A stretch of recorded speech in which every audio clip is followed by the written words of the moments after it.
এই জুলাই যুদ্ধ আজকে আমরা যেখানে দাঁড়িয়ে আছি, এই অর্জন শুধু কারো একার অর্জন না, এই অর্জন সকলের অর্জন। জুলাই আন্দোলনের কৃতিত্ব কোনো একক ব্যক্তি বা রাজনৈতিক দলের নয়, রাজপথে নেমেছিল সাধারণ মানুষ।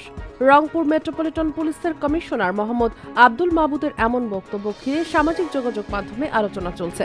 তবে তার পুরো বক্তব্যে তিনি জুলাই আন্দোলনের কৃতিত্ব দিয়েছেন সাধারণ মানুষ ও ছাত্র জনতার সম্মিলিত সংগ্রামকে।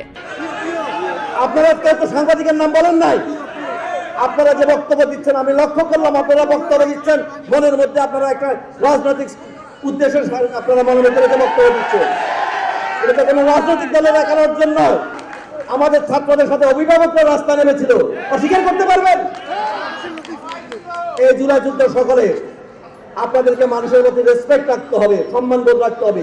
গত 5 আগস্ট জুলাই শহীদ দিবস উপলক্ষে আয়োজিত আলোচনা সভায় এক জুলাই যোদ্ধার বক্তব্যের পর পরিস্থিতি উত্তপ্ত হলে তা শান্ত করতে বক্তব্য দেন কমিশনার।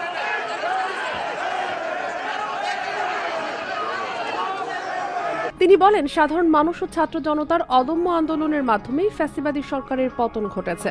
নিজের অবস্থান তুলে ধরে তিনি জানান, আন্দোলনের সময় চাকরি ও পোশাকের পরোয়া না করে সন্তানদের নিয়ে রাজপথে অবস্থান নিয়েছিলেন। 2024 সালের 3 জুলাই আন্দোলনের প্রতি সংহতি জানিয়ে নিজের সামাজিক যোগাযোগ মাধ্যমের প্রোফাইল লাল করেছিলেন বলেও জানান তিনি। আমার ফেসবুকে ঢুকলে আপনারা দেখবেন, জুলাই 3 তারিখে আমি ফেসবুকের প্রোফাইল পিক লাল করে দিয়েছিলাম। জুলাই 4 তারিখে আমি আমার ফ্যামিলি নিয়ে রাজপথে ছিলাম। এই ইউনিফর্মে তোয়াক্কা না করে, তোয়াক্কা না করে, চাকরি তোয়াক্কা না করে আমি এটা রাজপথে ছিলাম।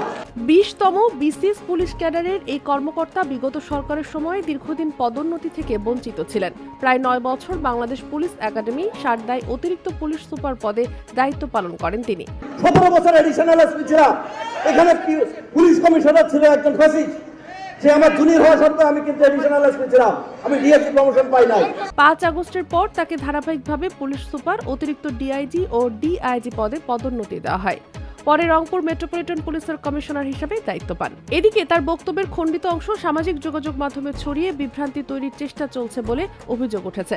তবে দায়িত্ব নেওয়ার পর রংপুরের আইন শৃঙ্খলা পরিস্থিতি, অপরাধ দমন ও নাগরিক সেবা নিশ্চিত করতে তার বিভিন্ন উদ্যোগ প্রশংসিত হয়েছে। সচেতন মহলের মতে, খণ্ডিত বক্তব্য নয়, পুরো বক্তব্য ও দায়িত্ব পালনের কার্যক্রম বিবেচনা করেই কমিশনারের ভূমিকা মূল্যায়ন করা উচিত।